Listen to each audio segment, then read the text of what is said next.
republic for which it stands. One nation, under God. Indivisible. With liberty and justice for all. Guns, self-defense, concealed carry. This is the Patriot Defense Podcast. From the War Room in Idaho's high desert, here's your host, Todd Echols. And I am back. Once again, I am tucked away in the war room somewhere in the high desert of southern Idaho. And just like the high desert, we've actually been experiencing quite a bit of a drought this summer. And the last 2 days has been, I don't know, the last 2 days we've had thunderstorms every afternoon. I think we probably got almost 2 inches of rain in 2 days, which that's pretty good for us. It's just an absolute downpour last night. So I was able to shut my sprinklers off. Hopefully my grass will turn green. Hopefully the rain will get the dust down in the range so I can go out there and actually pick up some of that brass. I'm sure it's probably destroyed every one of my targets. So, no water, but my targets had lasted all summer. It was actually, this target backers had lasted all summer. Now I'm probably going to have to go out and replace them. So here we are. It is just me again this evening. Thank you for joining me. And I went ahead and fired up YouTube Live. Once again, I think I let everyone know this. I won't be able to type in responses to the questions since it is just me. So go ahead and type them in there, and I will respond verbally and without typing them in. So that'll be fantastic. I'll be honest, I was not going to go YouTube Live tonight. I was still going to do the podcast, but I said, what the heck? I didn't want to go. I didn't have my hat on, so I'm afraid the reflection of my bald head is not good for YouTube. I don't know, whatever. It is what it is. Yesterday I didn't do the podcast because I got tied up doing a bunch of other stuff. By the time I got home, I was kind of tired. But here we are now. I went out and did some running this morning. Kind of enjoyed that nice cool weather and the rain, and I'm like I said before, I am back. I am back with the podcast. I didn't want to leave you guys out. So a few interesting things have happened around here. I was kind of sitting back and I was thinking, it seems like every year I've got a class that seems to be really popular. This year, last year was just private classes in general. This year has been private classes, but last year was like private, like beginners type classes. This year I've had just a bunch of people getting a hold of me wanting to learn how to draw and shoot their firearms, which I think is absolutely fantastic. I love to teach that class. It's a nice switch, right? If you have a firearm and you are actually going to carry it for self-defense, that's one thing you need to know how to do, is you actually need to know how to draw that firearm. You need to know how to, access it safely. There's definitely a way to do that safely. As far as like clearing your cover garment, and everything like that. There's a step-by-step process of doing that and acquiring the target once you do get the firearm drawn, and it can be pretty in depth, especially if you've never done it before. And there's a lot of things that you have to keep an eye out. One of them being not outracing the gun with your support hand. I see that happen a lot. And hello, Denise. And so I see that happen quite a bit. And so it's just nice to get people in who actually want to learn how to do this and do this correctly. So that's kind of what I've been doing this week. And that's actually what I was doing yesterday, and I got tied up and couldn't do the podcast, and I apologize for that. But here we are. I am back. So we've had a lot of stuff going on in the local area where I live. There's been a lot of like burglars, right? We've been a lot of people's houses getting broken into during the day, mind you. My neighbor up the road actually, they were at work and they live on a pretty busy road, and they have two outside dogs, and someone actually pulled in there a couple weeks ago and shot each of their dogs in the head with a 22 from what it looked like. Point blank range, and then just drove off. Pretty interesting. But yeah, there's been houses getting broken into broad daylight. They think they've narrowed it down, and they think they know the kind of truck that these people have been driving. So there's a local lady here where I live that started almost kind of like a neighborhood watch Facebook page. And so everyone's sharing things that happen to them, and if they know of anything, if they see anything. And I'm going to tell you what, there's a lot more crime that happens even in these little towns than what you'd even care to even think about, or what you'd even realize. Lots of places getting broke into, lots of peeping toms, lots of people catching people peeking in their windows. Lots of stuff going on. So I know I kind of upped the security around here and kind of on high alert, paying attention to what's going on. But anyhow, this gal that started this Facebook page, I was on there, and I was correcting some things that I was seeing, right? She wasn't posting anything incorrect, but there's a lot of members of this page, and people were commenting about firearms, and just I was having to correct them along the way. And so she asked me to be an admin to this page. And so I'm on there and I'm watching, and it simply amazes me at the things that I see people say the things that people will say online. It's amazing. I mean, you're just typing it. People think they're safe. They're just typing it from home, right? Just on Facebook. But man, the stuff people put on there, I mean, it's like people need to understand. They need to know the laws, and you need to be careful with what you post on Facebook. I mean, there's one guy saying, well, I don't, what did he say? There's a lot of people that are talking about, we do have constitutional carry, and someone was asking about that. So I was telling them about it, and I was telling them about what it takes to get your concealed carry permit, even though you don't have to. It's a good idea. Numerous people jumped on there. Well, you don't need that. We don't need that. You can carry without that. Why would you go take a class? Why would you do that? I'm like, to keep you morons from, I didn't say this, but I'm thinking in my head, to keep you morons from doing something wrong, because in the past 24 hours, I've seen all kinds of people. I had one guy that said, well, if they're in my garage, someone said that they had the garage broke into. And this one guy posted up there, well, if they're in my garage, I'm just going to pop them. Really, sir? You're just going to pop them if they're in your garage? Can you do that? If they're not a threat, can you do that? And he goes, I don't care what you can or can't do. They're on my property. I'm going to shoot them. I'm like, you just type that into a public forum, into Facebook. Right? If someone now is on your property and you walk out and shoot them after you've stated that you're going to do so, I think that's premeditated murder. I mean, absolutely ridiculous. The things that people say. I mean, I'm having to go through and delete comment after comment after comment, and it's just absolutely ridiculous. The things that people are saying, and one lady's on there. Well, I'm going to. Daddy taught me, and I've heard this more than once from other people, but then Daddy told me you just shoot to kill. So if they're in my house, right? If they're in your house, defend yourself, right? If you're in fear for your life and they are a threat, defend yourself by all means. She goes, well, I'm going to shoot to kill. I'm going to shoot to kill them. No, you're not. You're going to shoot to stop the threat. That's what you need to do. You don't shoot to kill. You don't shoot to kill. You don't tell law enforcement that you shoot to kill. And I stated this to her, and she goes, well, I'm going to shoot to kill, but I'm not going to tell law enforcement that. I'm like, freaking, you just did. You just did on Facebook. Delete your comment. My gosh. Just because Facebook is a public social media platform. They can go in there and they can do all kinds of stuff. They can find your comments. They can use those against you in court. It's absolutely ridiculous. And then the one that I've heard this one lots of times. I think everybody has. I hear it in my class sometimes too. But on Facebook, well, if they're the one guy came back and he's like, well, if they're on my property and I shoot them, I'm just going to drag them inside my house. Okay, yeah, you do that, sir. You do that. That shows me, that level of ignorance shows me that you have never once ever taken any type of class, anything. I mean, you're probably still shooting with the freaking teacup grip, right? You're probably still shooting with the teacup grip. The whole thing is absolutely ridiculous.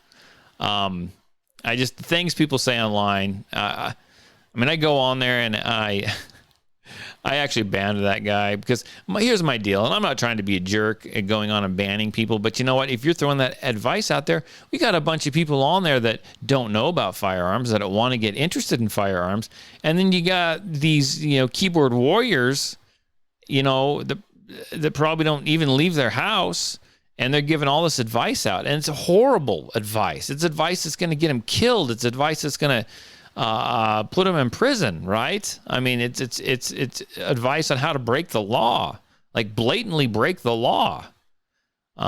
So anyhow, I just go through and ban those people, but the comments just, I don't know. It's great podcast content. It really, really, really is great podcast content. So, hey, Idaho Pete just joined us.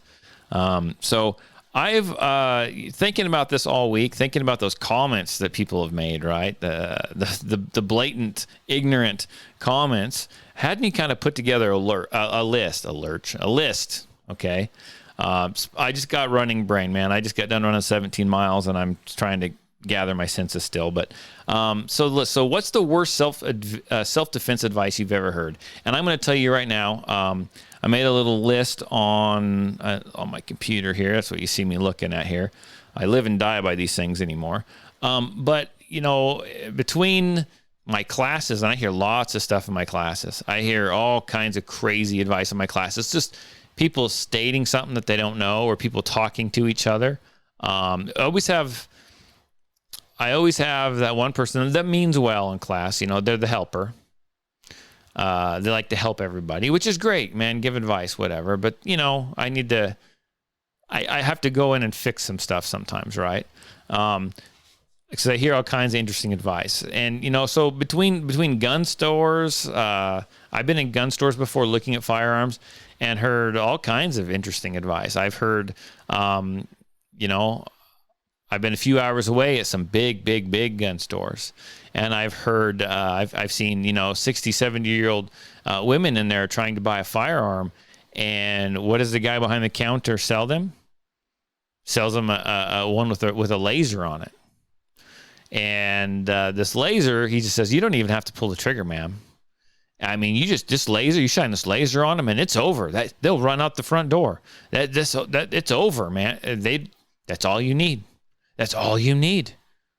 And I'm just like, absolutely ridiculous. And that's coming from a guy who's selling guns. So he's probably trying to make money, obviously. But, you need to be there helping people, not giving them horrible advice. So I made this list. Let's see, where does it start here?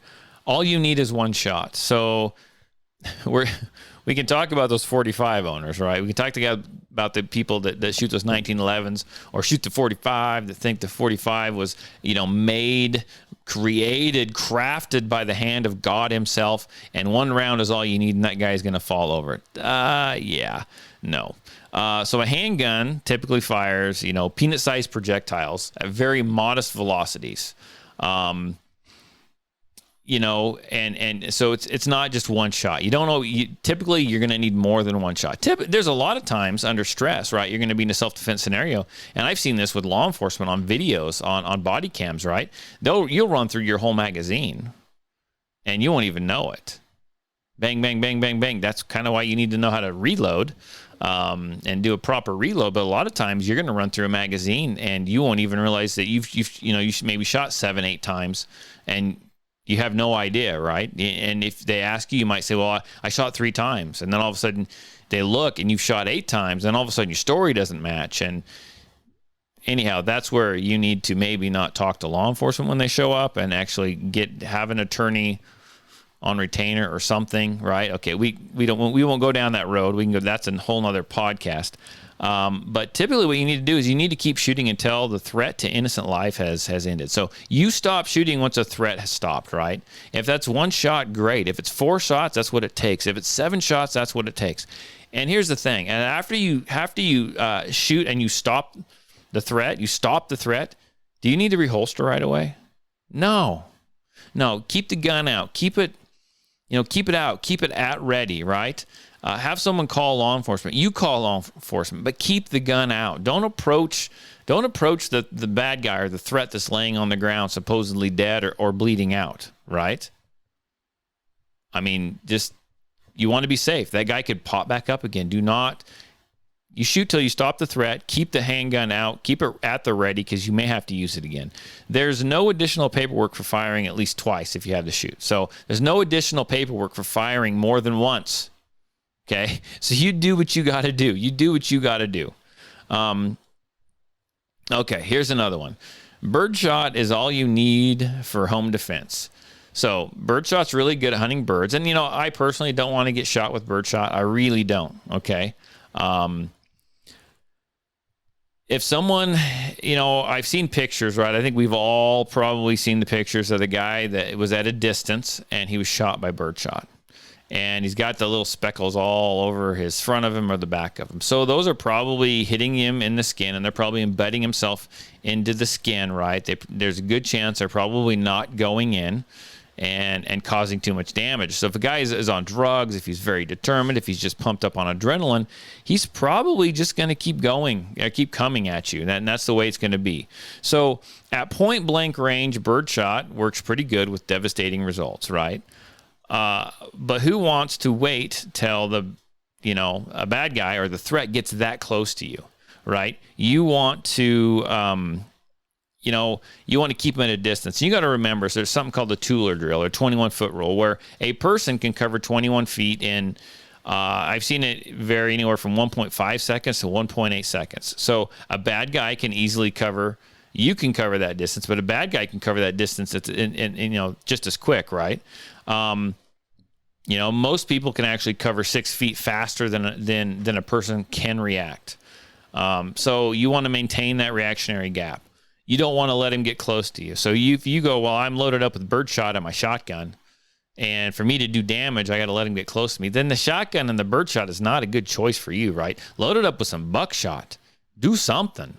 Or just have your handgun, right? You don't have to swing it, even though it may be a defensive shotgun, you got your handgun right there. Self-defense is all about, keeping distance, creating distance, right? That's what you want to do. So another one, and I've heard this too, I think we've all probably heard this one. Hey, James, thanks for joining, is soil yourself to show that you are scared for your life. So, or to make yourself less attractive as a victim. I think a lot of times this has been offered up for women. If you're getting raped, go ahead and just let loose, man. Mess yourself, right? Soil yourself. Release your bowels, whatever, right? Don't do that. Get a firearm. This is funny because I want to say, I can't remember how long ago it was, but I remember in Illinois State Police, under Democrat Governor Pat Quinn, he recommended women gag themselves and vomit on their attacker. Does anyone remember that? That's bad advice. It's bad advice. If you can't protect yourself with a firearm, maybe you need to move it. Don't be puking on someone. Don't be crapping yourself, whatever. That's not a good, effective defense, right? If a bad guy wants to have his way with you, if he wants to steal from you, if he wants to beat you up, he's just going to keep going. He doesn't care at that point. So this is another one, and this is thanks to Hollywood, right? The sound of a shotgun racking is all you need to scare the bad guys away. Sure, I guess the sound of a pump action shotgun, racking the slide, people will say that's the universal sound of peace. Well, everyone knows what that is. Thanks to Hollywood, everyone knows. Even if they don't have a shotgun, they all know what that sound is. I'm not going to say it's going to work on everyone. It's not. I don't think you want to depend on that, right? Also, if it's like a tactical thing, right, and you're racking your shotgun, guess what you've just done? You've telegraphed your possession of a shotgun and maybe where you're located. So that's just something to think about. I think it's better to retain the element of surprise than give it away by racking the shotgun. Okay, here we go. For safety, don't carry. We covered this. We covered this quite a bit in last week's show, but it says, for safety, don't carry a gun with a round in the chamber. Some people call this Israeli carry, where they don't carry with a round in the chamber, and then they rack the slide really quick. And there's plenty of videos out there showing people racking the slide quickly and getting it into the fight, right? So deadly force encounters usually happen very, very quickly. Even the best people at doing this, they need a minimum of 1.5 seconds to draw from concealment from a cold start, typically, right? You don't know when something bad's going to happen. You could have all the you could be paying attention. You could have the best situational awareness around, right? But you don't know when it's going to happen. It could happen, in a split second. Do you really want to take the time and add in another precious second that it might take to rack the slide? I mean, even an 80-year-old man, they've got this tested out, right? This is in books. Even an 80-year-old man with bad joints can cover 21 feet in 1.5 seconds. So if an 80-year-old man can cover that distance that fast, how long is it going to take a 17-year-old, bad guy or hoodlum when he's charging you with a knife, a club, or another weapon to cover that distance? It's going to be quick. It is going to be quick. So, learn how to carry with a round chamber. Get a proper holster. You want to be able to protect your family. You want to be able to maybe shield your wife, your child. Maybe you're carrying that baby carrier. You do not have time to rack the slide. Carry properly. And what I mean by that is carry in a proper holster and carry in a proper holster that protects the trigger and carry with a round chamber. I mean, that's the way it's meant to be, right? Let's see here. My next one, and I've heard this. I've actually read this online on some online forums before. Says a 22 long rifle bullet will bounce around inside of a bad guy. Yeah, it says 22 long rifle round is a classic. It's outlawed by the Geneva Convention as too deadly, some have told me.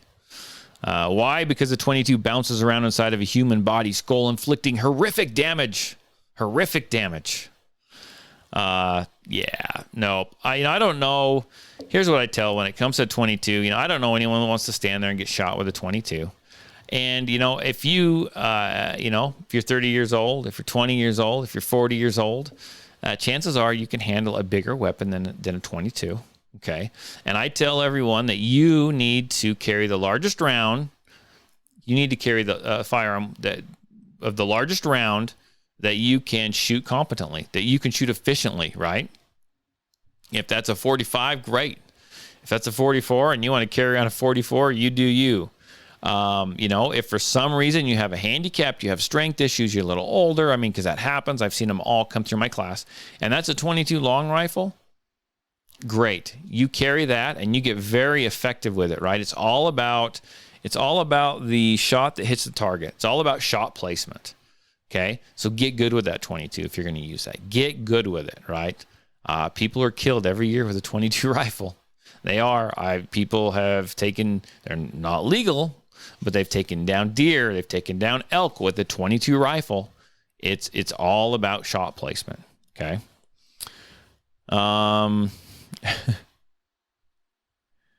Let's see. You don't even have to aim a shotgun. Okay, so that is true if you don't care what you hit, right?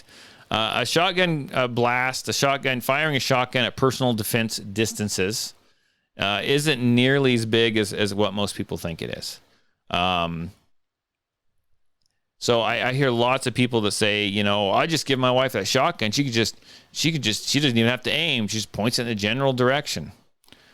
Okay. If you discharge any firearm, even a shotgun in self-defense, you stand liable for each and every one of those pellets that leaves that gun, right? And if you're just telling your loved one or whoever to use that shotgun, point in the general direction and pull that trigger, you're doing them a disservice, right? Let's do this.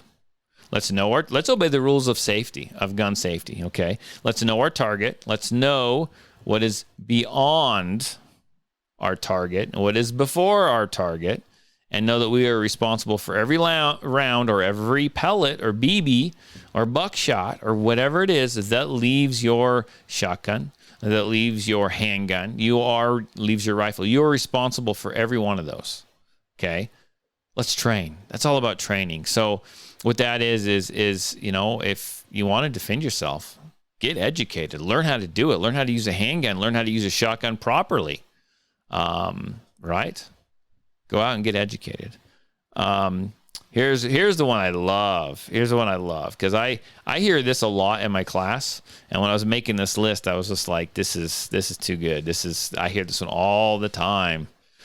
Shoot the bad guy in the leg or the arm, or just shoot the gun out of their hand. Okay, so if you're going to shoot, if someone is a threat and you are going to shoot in self-defense, you need to be typically pointing for center of mass, right? Center of mass. That is the largest, most stable target. Okay, a lot of people, I'm going to shoot him in the head. Well, the head moves around a lot. The head's a small target. You want to shoot for center of mass. That's where you want to shoot. I'm going to shoot him in the leg. Well, you're probably going to miss that leg. And if you do hit him in the leg, are you going to stop the attack? You may anchor them. They may keep coming at you, but you may anchor them to the ground, right? But if they still got a weapon, a firearm, guess what? They can still fight. They can still shoot at you.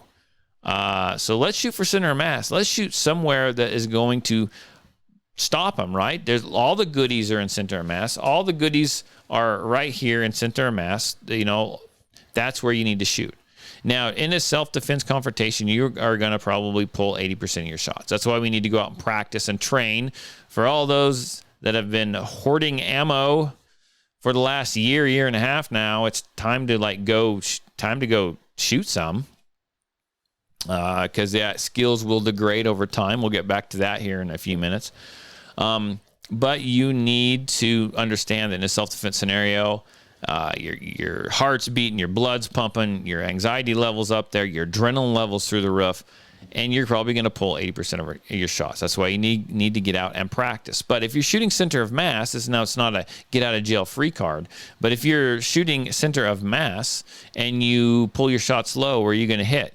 Your abdomen, the groin area. Still good hits. If you miss high or pull your shots high, you still hit the neck. You hit the face, the head, right? Right or left, you're going to get a shoulder. You're going to maybe clip a lung, right? That's why we shoot a center of mass.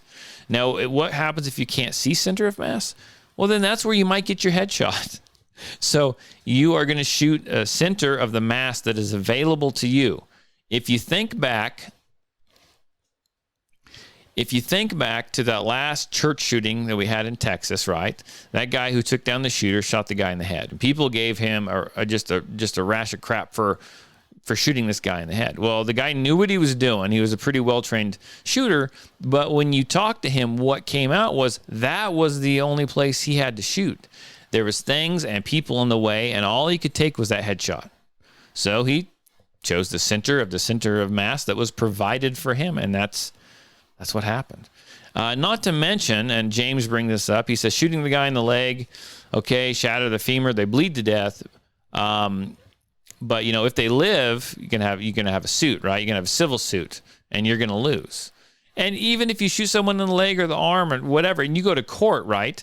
That attorney is gonna very possibly come out and say, "Well, why'd you shoot him in the leg?" "Well, I didn't want to kill him." Well, were you scared enough? Were you in fear for your life? Was he enough of a threat that you actually had to use your firearm then? Shoot for center of mass, people. Shoot for center of mass.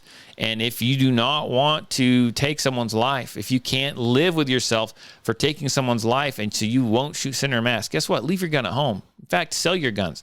You probably shouldn't have a gun. And you know what? That's okay. I'm not judging you. Sometimes that's the way it is, right? I've got relatives.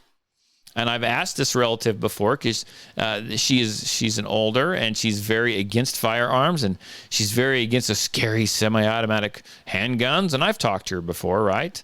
And I've asked her. I said, "What would you do? What would you do?" She lives alone. She's single, older. She's probably in her 70s.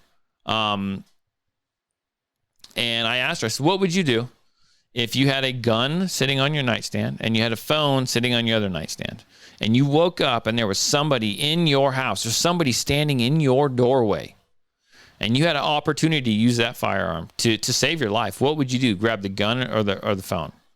And she told me she'd grab the phone. And you know what? I'm not going to argue with her on that. That's her choice. I have a feeling that she would, I don't know this, but I have a feeling that she would choose differently if it actually happened.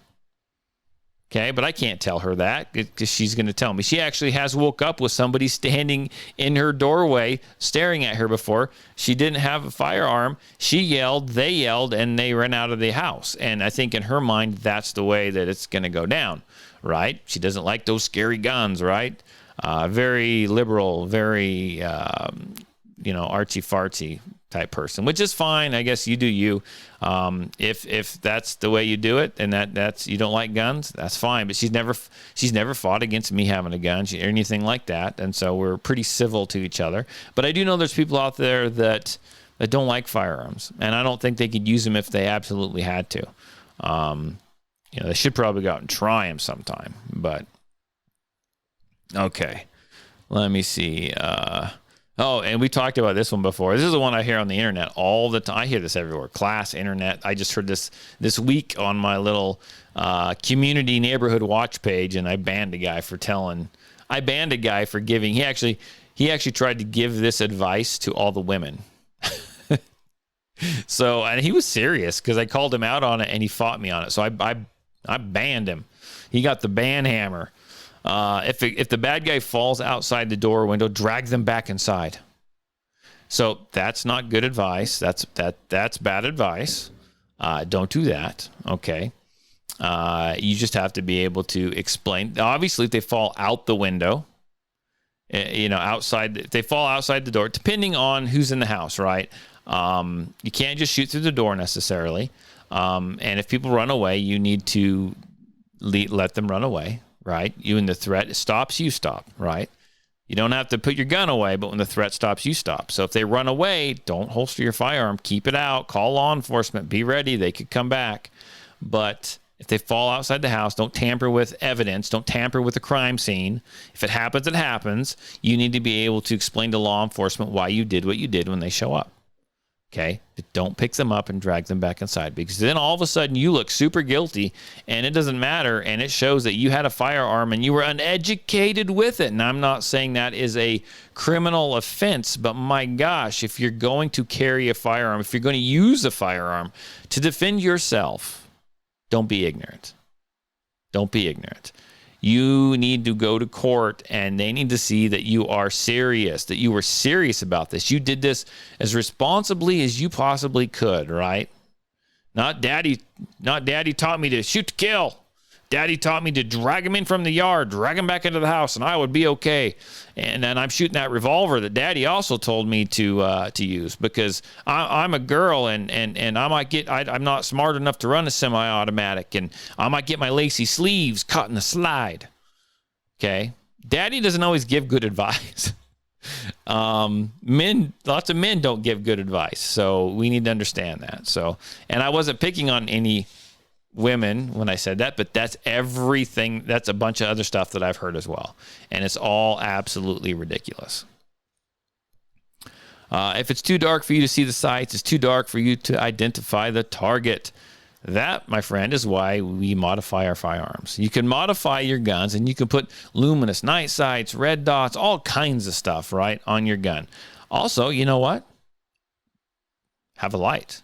A light's not a bad thing. And I'm not talking about a light attached to your gun either. You can have if it's your house, you can have a light with you, right? A flashlight can blind, can buy you seconds. So it doesn't mean you got to walk around with it on. But you do want to be able to identify your target too. So there you go. Okay. And here's last but not least. We have cops to protect us. You don't need a gun. You know how many times I've heard that? I guarantee you, James and Pete on here, I know they're on watching this right now. We've all heard that, right? If you have cops to protect us, you don't need a gun. Well, guess what? Usually the situations are over and done with by the time law enforcement even gets here, right? I'm not picking on law enforcement, but lots of times they show up to do the paperwork. That's their job. If they get there in time to help, absolutely fantastic, right? And they will try their darndest to get there in time. I know they will. I mean, a lot of them are very, very good people. There's some bad apples, but a lot of them are very, very good people. Me personally, I live in the county, so it might take them 10 minutes. In fact, I've used them before I've called them before about things, and it happened in the middle of the night, and it's taken them 10 minutes to show up. Sometimes they don't even show up. I don't know if that's address miscommunication or what, but it's taken them at least 10 minutes. Things can be over, way a lot quicker than that, and I don't want to wait. I can't. Hey, bad guy, hang on a minute. It's got to be fair. I called law enforcement. They're on their way. You need to just freaking wait right there.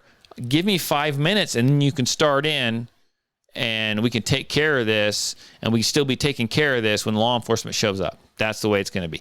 That's not the way it's going to happen. It's going to go down, right? I mean, if you live by yourself, you may handle the situation before you call law enforcement, right? It is what it is. But you need to be there. You are your family's first responder. No, I'm not talking bad. No offense to other first responders, right? They do great things, but you are your family's first responder. And you need a gun. And most law enforcement officers, if they're not full of themselves, right? If they're not full of themselves and they don't have the elitist attitude, they will tell you, we want you to carry a gun. We want you to carry a gun. Here's the key, though, people. They want you to carry a gun to be able to defend yourself and your family. It helps them out. They also want you to be educated in how to do so. And if you carry a gun, you owe it to yourself and others to get education. Take a class from me. Take a class from somebody else. And I'm not trying to just push my classes on everyone. But go out and get some kind of education. Learn how to use it. Learn the laws. Be proficient at it. You owe it to your family, right? You owe it to yourself. You owe it to the others around you to do so. So that's the list that I made up.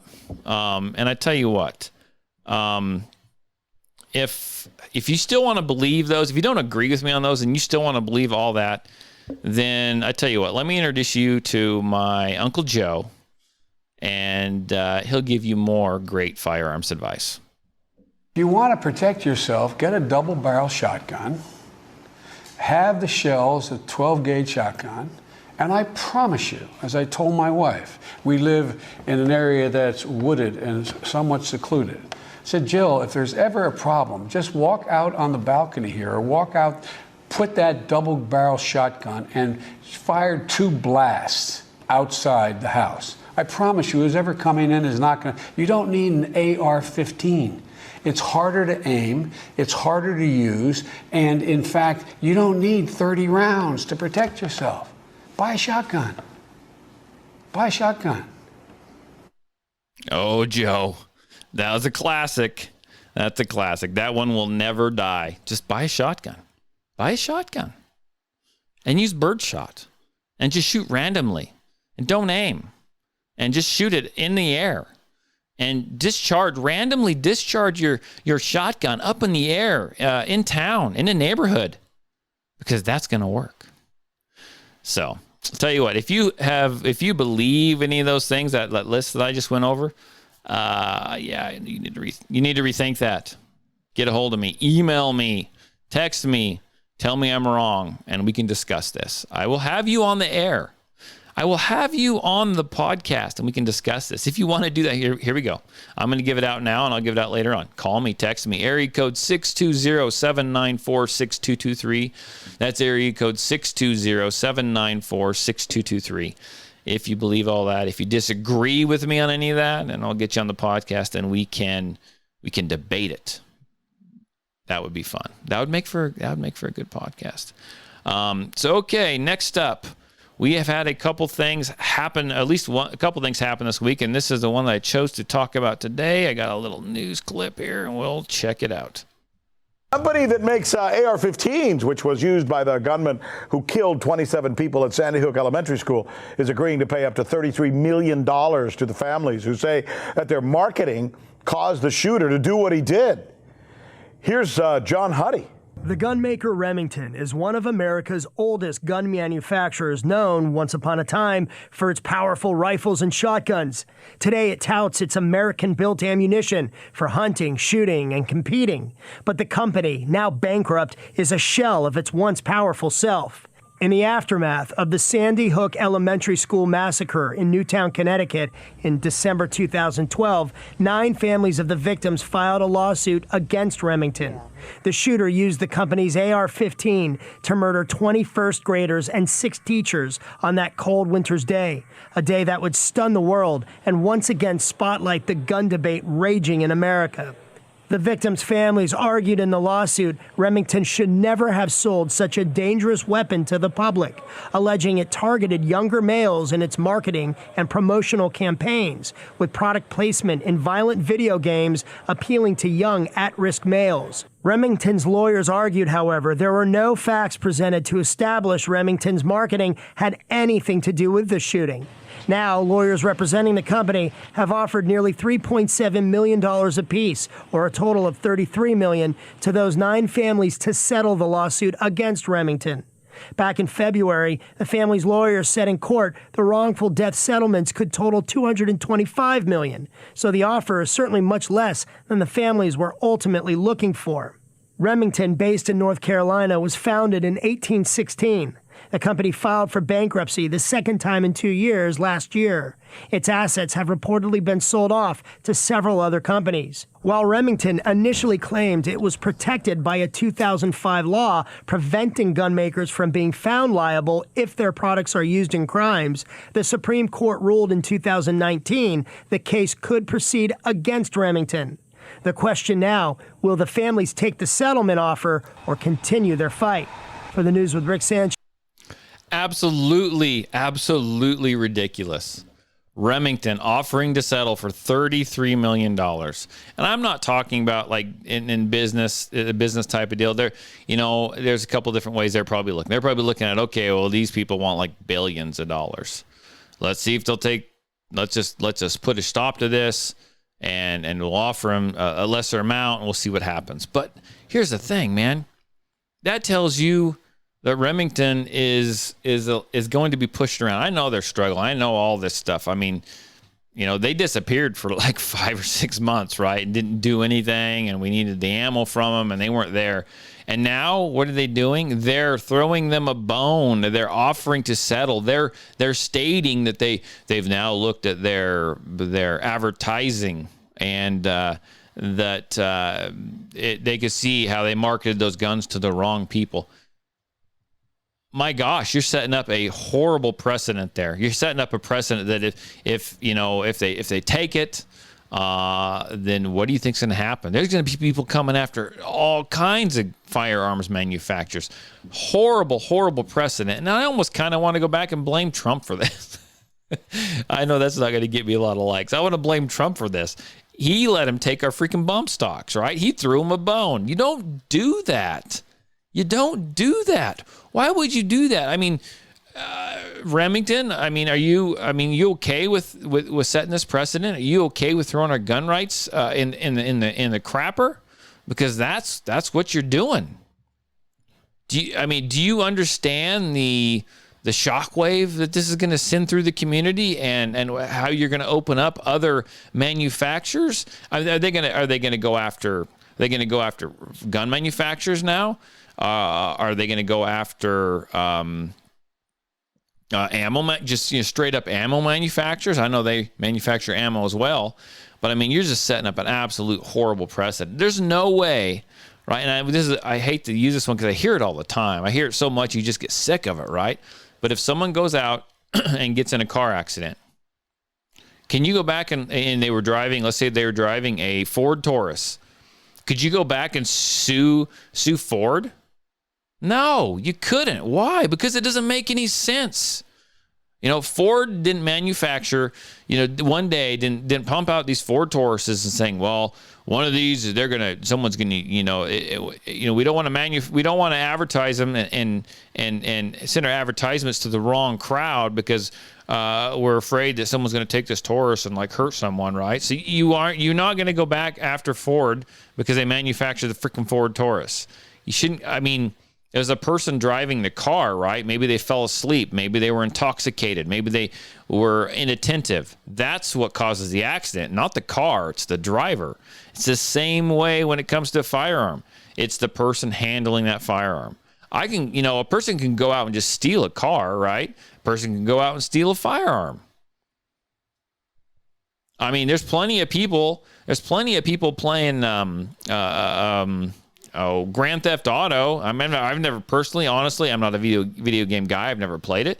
There's plenty of people playing Grand Theft Auto that get behind the wheel of a car in that video game and mow people down, right? You play Forza, you can probably mow people down. I mean, it is what it is. I've never played Forza, by the way. I just throw that out there. Maybe I'm wrong. Whatever. The Grand Theft Auto, that actually worked, though, I think. But, you're not going to say, well, you saw this car in a video game and it shouldn't have been in there, and then you went and stole a car and did the thing in real life. They're going to blame the person who was driving the car, just like they should be blaming the person who had the firearm. I mean, firearms are regulated like crazy anyway, right? They're regulated who can buy them, who can do this, who can do that. So I don't know. Remington, don't do it, Remington. Well, I guess they've already done it. We'll see if they actually take it. Remington, you made pretty awful handguns anyway. I never have liked them. And you know what? I just don't know that I'll even need I don't want to call for a ban. I hate calling for bans. I mean, you do what you want to do, but I don't want to give them my money. If they're gonna do this, I don't want to give them my money. I don't want to help them out. I don't know. It's just absolutely ridiculous. Okay, let's do this. Let's talk about this. Let's talk about something else that I've been throwing this out there a little bit. It's been working some different stuff that I have learned that it's actually been helping quite a bit of people. So let's talk about the grip. I know last week we talked about, I want to try picking out little things to talk about when it comes to shooting, right? Last week we talked about carrying with a loaded chamber. This week what I want to talk about a little bit is your grip. So I see a lot of people, and it's new people to firearms, people that don't know, right? They when they grip the firearm, you can fix their grip. You can have both hands in the right spot, but they still have this loose grip. So here's the thing: if I'm going to try to explain this on the audio portion of the podcast, and go to the YouTube live video, and you can kind of see me. I'll show you, but a little teaser. There's some videos coming. And I'll tell you how you can watch those. Everything's in process right now. It is happening.